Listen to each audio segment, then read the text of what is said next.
The first thing the Empress did was order my execution, right after her flagship began to die around us. Alarms screamed through the obsidian corridors, a sound like metal being strangled. Gravity stuttered, then lurched sideways, and somewhere deep inside the ship, something ancient and vast began to fail. I was on my knees, hands zip-cupped behind my back, staring up at an alien ruler whose eyes glowed like collapsing stars. 28 of her best engineers were already dead, and she was looking at me. That should have been the end of my story. But it wasn't, because Empress Zyra of the Varelian Dominion leaned forward on her levitating throne and said the words that would haunt history. "If you're so good, human," she hissed, "fix my ship." None of us were prepared for what came next. They took me 3 light years from Earth in chains. I wasn't a soldier. I wasn't a diplomat. I was a systems mechanic from Milwaukee with a bad knee, a worn wedding ring, and a daughter who thought her dad fixed everything, because I once repaired her toy drone with duct tape and hope. My name is Daniel Reyes, 43 years old, widower, father. I'd been working cargo maintenance on the Europa Ring when the Varelians arrived, sleek black ships slicing space like blades. They didn't fire. They didn't warn. They collected. Humans. Samples. Labor.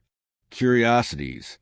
I told myself I'd survive long enough to see my daughter again, but that was before I saw the Empress's flagship from the inside. The crown of ashes wasn't built so much as grown. Walls pulsed faintly, like veins beneath obsidian skin. Light bent wrong. Air tasted metallic and old. The ship wasn't just advanced. It was alive, or something disturbingly close to it. That was why the engineers failed. 28 Varelian master engineers, beings bred for logic, enhanced with neural lattices, had tried to stabilize the core. One by one, they burned, brains overloaded by feedback they couldn't emotionally process. Alien logic met an impossible problem, and shattered, but I didn't know that yet. All I knew was that the Empress's gaze felt like gravity pressing directly on my thoughts. "You watched them die," she said. "You did not scream." "I've buried my wife," I replied quietly. "This is different pain, but pain all the same." Her eyes narrowed. Something shifted, and that terrified me more than her anger. They dragged me into the heart of the ship. The core chamber was a cathedral of impossible geometry, a sphere folding into itself, filled with a humming light that flickered like a dying heartbeat. Reality bent there. Time felt thin.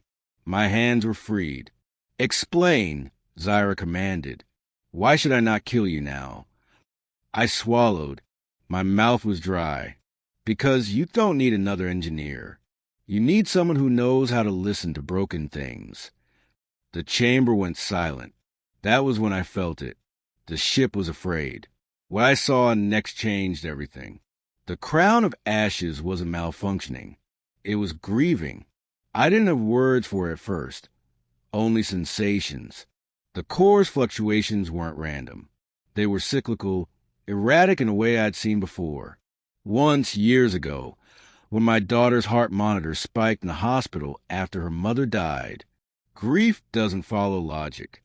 It loops. It lashes out. It breaks systems that were never designed to feel loss. "This ship," I whispered, stepping closer, "lost something." The engineers stared. The guards shifted uneasily. The Empress didn't move. "Explain," she said again, but this time quieter. I closed my eyes and rested my palm against the core's casing. It burned, but I didn't pull away. She was bonded, I said, to someone or something, and that bond was severed. Zyra's breath caught, just barely, but I saw it, and so did the ship. But that was only the beginning. They told me the truth under threat of death. The crown of ashes was bonded to the Empress's consort, a living neural anchor who balanced the ship's semi-sentient core. A tradition older than the Dominion itself. 3 days ago, her consort had been assassinated. The ship felt the loss. The engineers tried to override it. They treated grief like a bug. The ship responded by killing them. None of us were prepared for the implication. Why didn't you tell them? I asked softly. Zyra turned away. Emotion is weakness. They would have failed faster.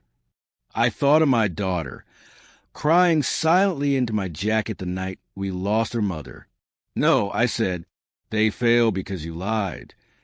Guards raised their weapons. The Empress raised her hand. Continue human, she said, but know this. If you are wrong, your death will be instructive. Fair enough. I worked for hours, not with tools at first, but with words. I spoke to the ship. I told it about my wife, about hospital rooms and empty chairs at dinner, about how my daughter used to leave one light on because the house felt too quiet. The core stabilized just a fraction, a whisper of coherence. The Empress watched, unmoving.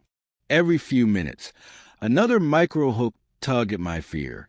A surge, a tremor, a near-catastrophic spike. Each time I stayed, because leaving was an option, and because something inside me understood the ship better than I wanted to admit. But then came the twist. Halfway through the repair, the ship showed me something. Not words, memories. The consort wasn't just an anchor. He had been a buffer between the Empress and the ship. Zyra wasn't just a ruler. She was emotionally incompatible with the core. Her grief was poisoning it. The truth hit me like vacuum exposure. If I fixed the ship completely, it would reject her. If I didn't, everyone aboard would die. That was the choice. And it was mine. What I saw next changed everything. I whispered. Zyra heard me. What do you know? She demanded. I met her gaze. You're killing your ship, I said, and it's trying not to hate you for it. Silence fell like a blade. She could have killed me. Instead, she dismissed the guards. Just us and the dying ship. I loved him, she said finally. Her voice fractured the air. But love is not enough to rule. I shook my head. Love is the only thing that lets you. I told her what had to happen. The ship needed a new anchor. A temporary one. A human one. Me. Her eyes widened. You would bind yourself to a warship of the Dominion? I would, I said, for my daughter, for everyone still breathing on this thing. And if it kills you? I smiled weakly. Then at least I fixed something that mattered. That was the moment everything changed. The bond hurt more than anything I'd ever known. The ship flooded my mind with alien sensations, stars dying, battles echoing through centuries, the echo of loss so vast it nearly crushed me. I screamed. I cried. I remembered every goodbye I'd ever said. And I held on, because that's what dads do. The core stabilized. Power surged clean and strong. The crown of ashes lived. Behind me, the Empress fell to her knees. The ship rejected her authority, not violently, but completely. She was no longer its center. I was, but only for a moment. I didn't keep the bond. I couldn't. I taught the ship how to let go, how to carry grief without letting it rot. When it was done, I severed the connection myself. I collapsed. The Empress stood.